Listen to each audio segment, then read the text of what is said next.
E aí, gente, Hackman aqui. No vídeo de hoje a gente vai fazer mais um Just Talk, em que a gente só fala, em vez de mostrar slides e tal, e tentando explicar de uma forma mais simples os conteúdos. E recentemente a gente falou sobre o complexo de Kolmogorov, né? A gente fez 7 ou 6 vídeos sobre esse assunto. Então vai ser tanto um resumo do que a gente falou, eu vou usar as mesmas referências que a gente usou antes, só que eu vou explicar de uma forma mais simples e talvez até ajude para quem quiser começar a estudar sobre isso, né? Então, o que é complexidade de Kolmogorov, também relacionado à complexidade de Solomonov, né? Teorias da complexidade, elas tentam entender como os sistemas são complicados, né? Então, como por exemplo, o quão complicado é você simular o universo. É uma coisa física, né? Você tem que entender várias propriedades relacionadas ao movimento de planetas, você tem que saber coisas relacionadas à expansão do universo, se isso é verdade ou não. Você tem que saber várias coisas que compõem a estrutura do universo na sua é, atualidade, né? Na parte de DNA também, você pode aplicar esse conceito de complexidade. Não só essa, também outras. Eu estava vendo um paper recentemente chamada de LZ Complexity, que era outro tipo de complexidade, nesse caso usando em DNA. No geral, você quer saber quantos sistemas são complexos e reduzir de uma forma teórica, né, como que você poderia entender a complexidade desses sistemas. Então, do paper original do Kolmogorov, né, que é um russo, né, que escreveu um paper que a gente fez no nosso canal, né, a gente fez os vídeos. O primeiro que a gente analisou foi o paper dele, que está nas referências, né. É só você ver como Kolmogorov, né, o sobrenome, nas referências. Sempre veja as referências do vídeo, que todo o conteúdo está ali. E basicamente ele vai fazer 3 afirmações relacionadas à complexidade nesse paper que ele escreveu, né? Lá em 1960 mais ou menos. E ele fala primeiro do método probabilístico, não, primeiro do método combinatório, o método probabilístico e o que interessa a nós, que é o método algorítmico, né? E normalmente também esse tema chamado de complexidade algorítmica, né? Então, o que é na prática complexidade Kolmogorov? É você ter o menor programa possível, o menor e mais eficiente programa possível para resolver um problema. Então, vamos supor que você queira simular um buraco negro. Você quer simular isso computacionalmente e você quer saber a complexidade disso. Ou de simular diferentes tipos de buracos negros que você tem dados, né, que você coletou dados ao longo do tempo, ou você usa dados que estão disponíveis online, né? Então, você quer analisar a complexidade disso. Qual é o menor programa possível que possa é, resolver esse problema, né? De repente esse problema é resolvido de uma forma rápida, mas será que a gente poderia fazer de uma forma eficiente, né? Não só para isso, mas também como um sequenciamento genético, né? Hoje em dia, o sequenciamento genético de 20 anos para cá, 20 anos atrás era um pouco mais difícil. Hoje em dia, você faz em velocidade muito mais absurda do que antes, né? Usando máquinas que empresas até menores conseguem comprar, né? Laboratórios. Antigamente era extremamente caro e só na época lá do sequenciamento do genoma humano, né? Lá nos anos 2000 mais ou menos, que terminou, era muito caro e tinha as empresas privadas e instituições ao redor do mundo tentando sequenciar o genoma humano, mas era extremamente difícil naquela época. Por várias questões, era uma coisa nova e tal. Não tinha tanta velocidade de processamento, enfim. Mas no geral, conseguiram, né? Mas hoje, a gente ainda tem formas, talvez, de fazer isso mais rápido, né? Então, qual seria, por exemplo, vamos supor que eu pego como a gente viu nos papers nessas aulas, né? Sobre complexidade de Kolmogorov. Teve um, que é deixa eu pegar aqui para lembrar, do Pratas e Pinho, nas referências. É um paper de Portugal, né? Uma universidade de Portugal. Não sei se é de Lisboa, acho que não. Mas basicamente, eles vão comparar, né, a complexidade de diversas bactérias, né? Então tem várias bactérias, Escherichia coli, Pneumococcus, enfim, várias bactérias. Eles vão comparar a complexidade usando um banco de dados de graça, né? Então eles pegaram dados de um banco de dados, normalmente em biologia, em bioinformática, né? A gente gosta muito do tipo arquivo chamado FASTA, né? Então, normalmente, o sequenciamento genético de, por exemplo, bactérias ou qualquer outro tipo de ser vivo, a FASTA é uma das melhores formas de você processar esses dados, né? Então, você abre um arquivo FASTA, vai estar uma sequência genética lá, para quem não lembra, né, da escola, adenina, guanina, citosina e timina, né, para DNA, e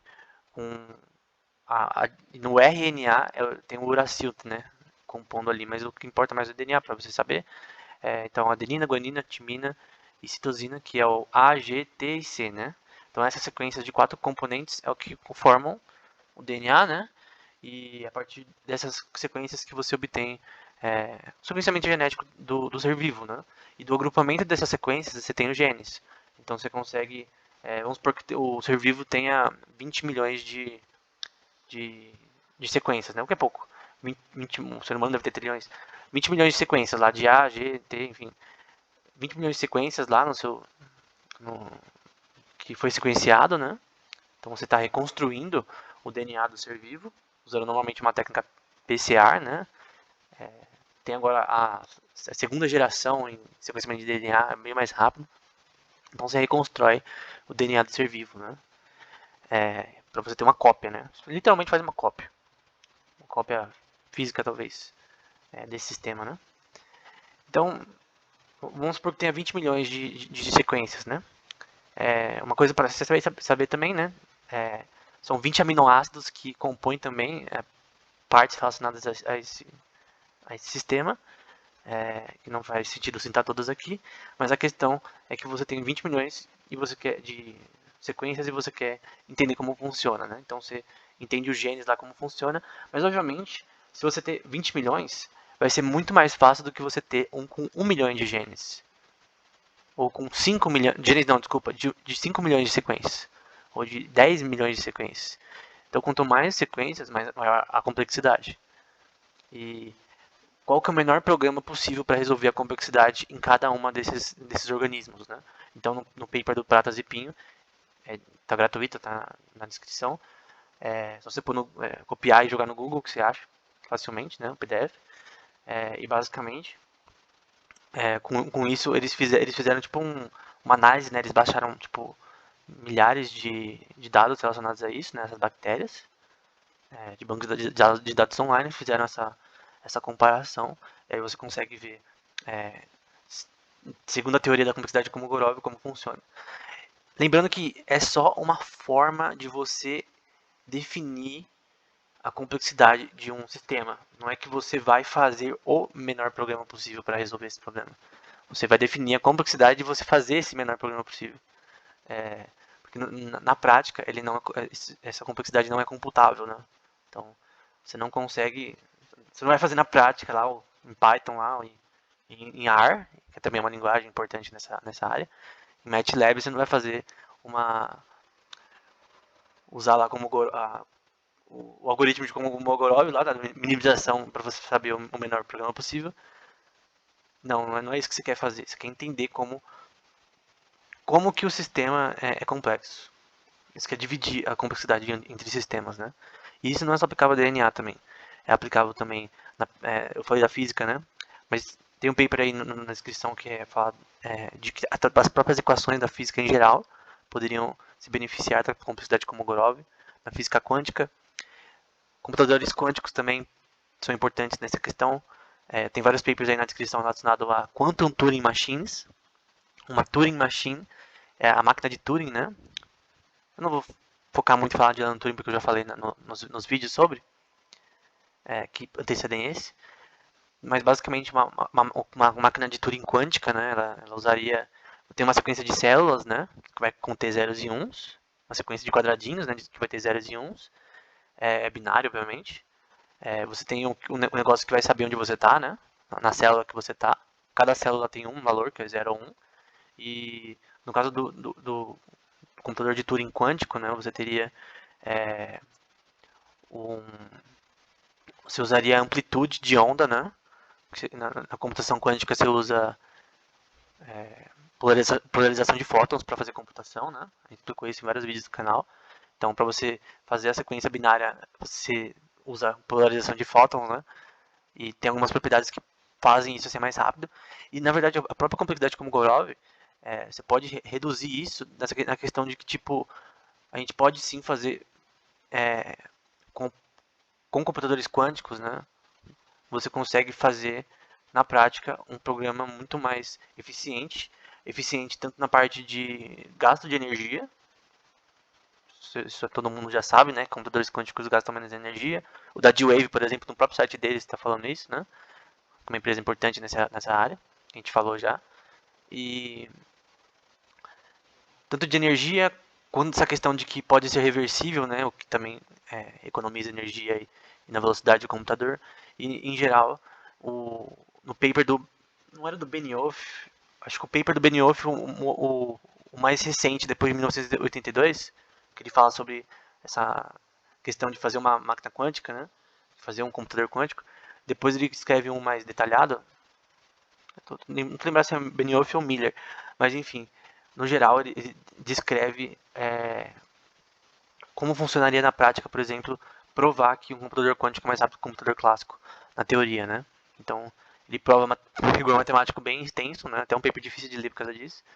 E a complexidade de Kolmogorov ajuda a entender essa questão, né?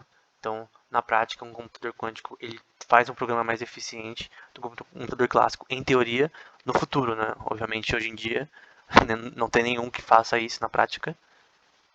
Nenhum computador quântico é superior a supercomputadores atuais, mas no futuro, talvez sim. Isso porque os qubits do computador quântico, né? Eles podem estar em um estado de superposição ao mesmo tempo que faz o negócio rodar mais rápido, né? Se você não sabe o que é superposição, entanglement, por favor, veja os vídeos sobre computação quântica no canal. Né? Mas no geral, a complexidade de Kolmogorov é usada para definir uma forma de você entender como funciona a teoria da informação nesses sistemas, né? Seja no DNA, seja na física, seja na neurociência, né? Na questão de criação de sistemas conscientes, né? Qual a complexidade disso? Qual seria o menor programa possível para gerar consciência? Obviamente, isso aqui seria bem difícil de entender. E talvez não seja redutível a isso, a uma discussão. Na ciência da computação ou na inteligência artificial também poderia ser aplicada. Então, várias áreas da ciência poderiam ser beneficiadas através do uso de complexidade de Kolmogorov. Né? Então, dado um sistema de, sei lá, não sei quantos números ou sequências, com o sistema de genético, né, de trilhões de sequências de um ser vivo, que define o ser vivo, né?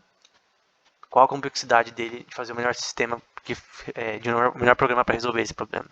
Então, é muito importante esse assunto. Tem outros tipos de complexidade que a gente vai falar no futuro, mas essa é mais famosa, talvez. A de Solomonov também. Enfim, espero que esse vídeo tenha sido útil. Até o próximo.